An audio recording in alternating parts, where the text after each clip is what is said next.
Hi, I'm Ryan Beste, a CPA with Eide Bailly, out of our Fargo, North Dakota office.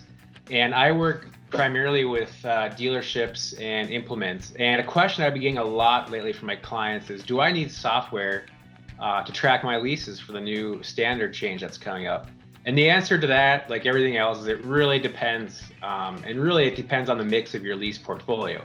You'll first want to go through the exercise of identifying and compiling all the different lease contracts your company has, and then you'll be more prepared to think about this question further. With that said, there's a variety of ways you can track your leases, and it's as basic as using a spreadsheet. Maybe it's a module to your current general ledger software that you have, or maybe it's going out there and getting a completely new software package to track these things. So there's a couple of things you want to think about when going through this assessment. One is, how much leasing activity do you have? Do you have a few leases, or do you have a lot of changes each year?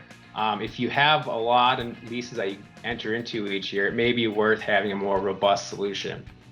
One other item is your current general ledger software capabilities. Can it do this already? Can it make the journal entries for the new standard change?